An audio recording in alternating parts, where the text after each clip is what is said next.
primeiros sistemas de videogame chegaram ao Brasil em meados da década de 1970.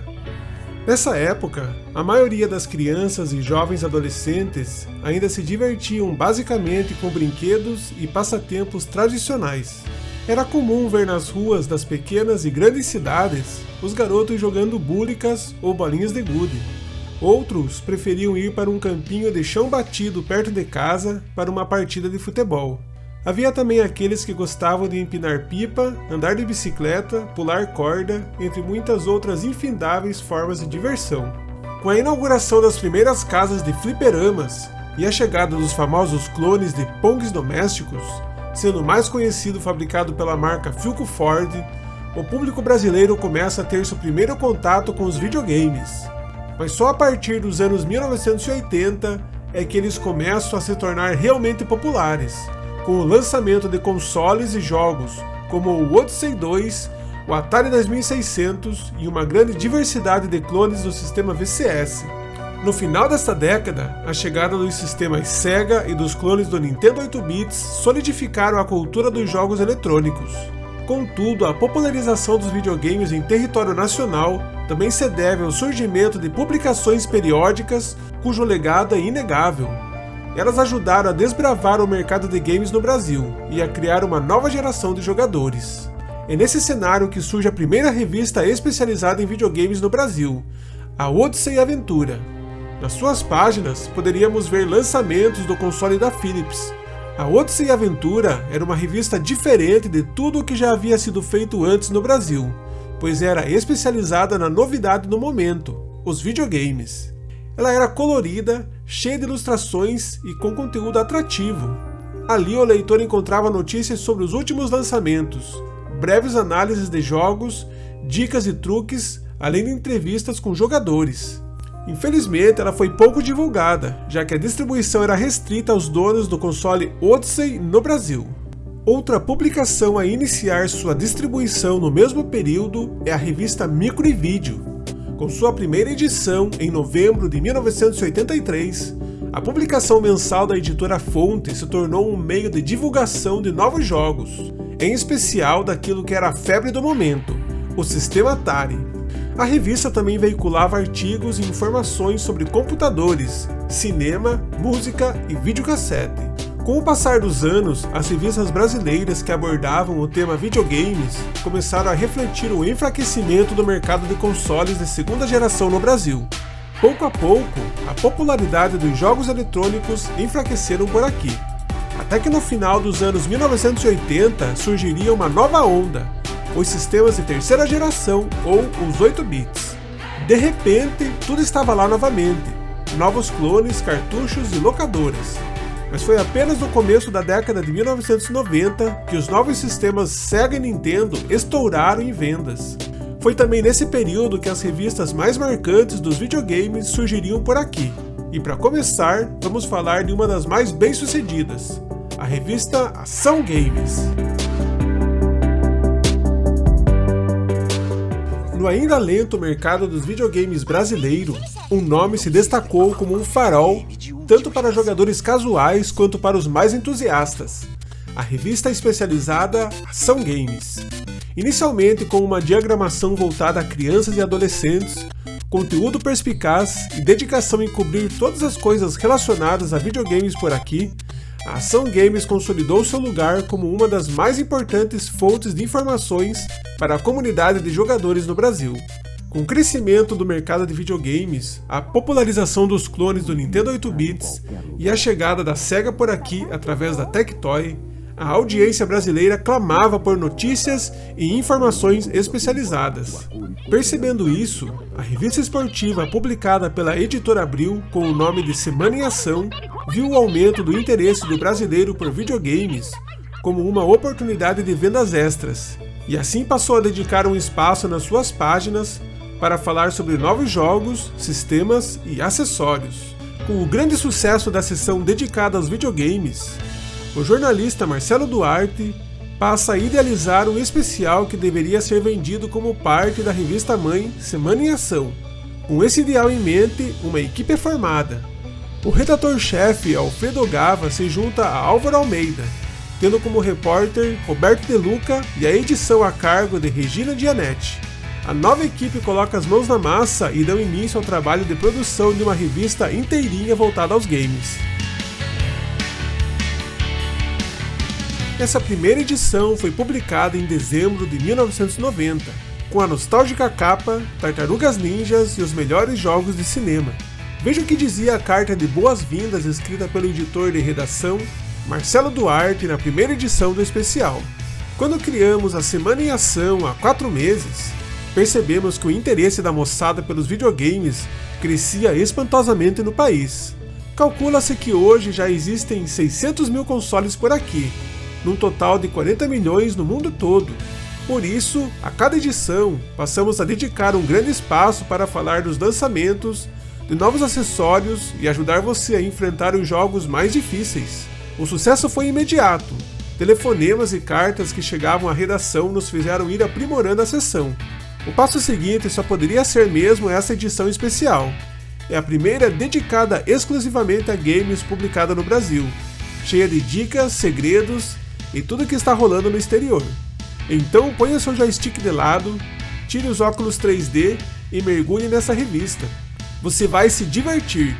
E lembre-se de que as emoções não acabam aqui. Elas continuam nas páginas de A Semana em Ação. Esperamos você lá também.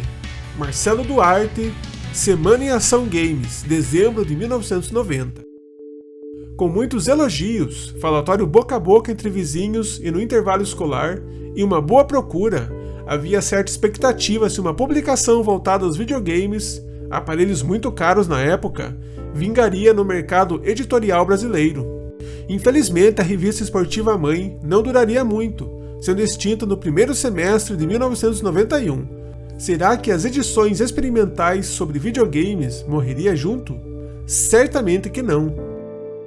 Foi em 1990, eu era repórter de uma revista especializada em telecomunicações e informática, e eu conheci o Marcelo Duarte, que por sua vez era diretor de redação de uma revista nova da Abril chamada Semana em Ação. Era uma revista semanal voltada para o público jovem, então tinha automobilismo, tinha esporte, tinha entretenimento e tinha games, porque os games estavam virando uma febre.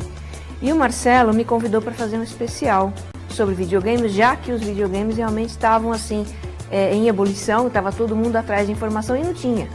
E ele falou, vamos fazer uma revista, só um especial de videogames. E ele me convidou porque... Com um sucesso surpreendente para um simples especial, uma segunda edição foi lançada em março de 1991, caindo rapidamente no gosto popular, em especial dos mais jovens. A revista de videogames brasileira deu muito certo. Com Super Mario e a família Simpson na capa, a segunda edição serviu para consolidar a ideia.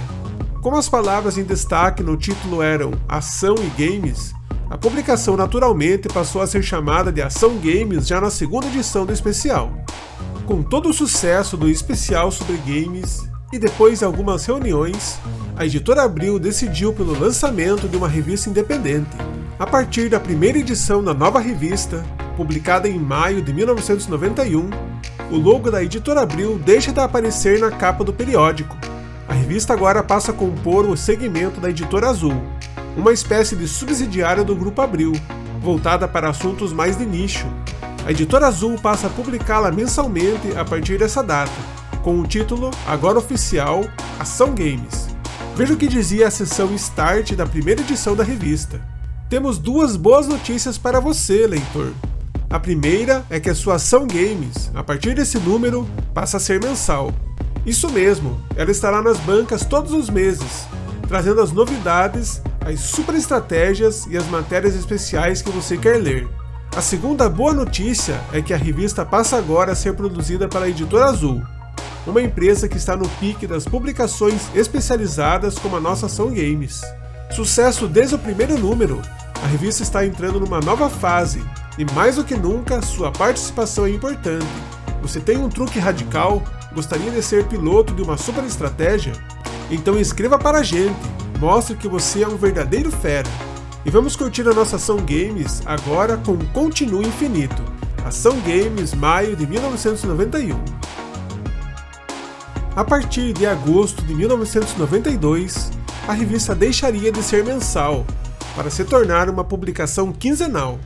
E sem internet para auxiliar na produção de conteúdo e se atualizar com os últimos jogos, o jeito era apelar para revistas estrangeiras, que estivessem mais perto das novidades do mundo gamer. Duas delas eram a GamePro e a bem conhecida Electronic Game Monthly. A produção tinha que correr atrás de contatos, para adquirir as edições mais recentes dos periódicos americanos e japoneses, e as imagens das telas para as dicas mais quentes. Sem computador ou screenshot, tudo tinha que ser feito quase que artesanalmente, com um caderninho para anotar as últimas descobertas dos pilotos, que gastavam horas e horas para desbravar os games, com máquinas de escrever para a produção do texto e diagramação das páginas, e câmera fotográfica de filme para tirar fotos das telas da TV de tubo, com as imagens dos jogos gravadas em fitas de videocassete. Mesmo com todos esses desafios, a equipe que produzia a revista executou um trabalho brilhante. Imagina um fotógrafo acompanhando os jogos. Bom, a gente gravava em videocassete. O piloto ia lá, jogava e tudo era gravado em videocassete. Depois a gente pegava aquelas imagens do videocassete e congelava nos momentos em que dava o tirinho, em que fazia o salto, em que acontecia a cena, a manobra que a gente precisava mostrar. Tinha a seção dedicada às cartas dos leitores, com o objetivo de ouvir sua opinião e responder perguntas. Já a seção Shots deveria atualizar os leitores da revista com as últimas novidades do mundo videogame. Muitas e muitas páginas eram dedicadas a dicas, super estratégias, detonados e análise dos jogos do momento. Tudo isso tornava a Ação Games uma revista atrativa e cativante ao seu público-alvo. Em sua fase mais conhecida, em meados dos anos 90, a Ação Games se destacou por ter um formato avantajado, meio quadradão, maior que as revistas tradicionais. A ideia, segundo os editores, era se destacar das concorrentes nas prateleiras das bancas de jornal e chamar a atenção da galera. O sucesso em vendas foi tamanho que, por volta de junho de 1992, algumas edições foram adaptadas e publicadas em espanhol no mercado editorial argentino, com o nome de Action Games, pela editora Quark. Os idealizadores do projeto bem-sucedido da revista imaginaram uma publicação que não apenas cobriria os últimos lançamentos e tendências do mundo dos jogos, mas também promoveria um senso de comunidade entre os jogadores brasileiros. A revista era bem-humorada, informativa e tinha um conteúdo de qualidade. Essa visão tornou a Ação Games uma mistura de análises de jogos, prévias com as últimas novidades, cartas dos leitores, entrevistas com figuras da indústria, disputas entre jogadores, sessões de compra e venda de produtos, informações sobre a cultura pop e muito mais. Enfim, era uma publicação completa. Ao longo dos anos, a Ação Games consolidou sua posição como uma das principais fontes de informação sobre jogos no Brasil.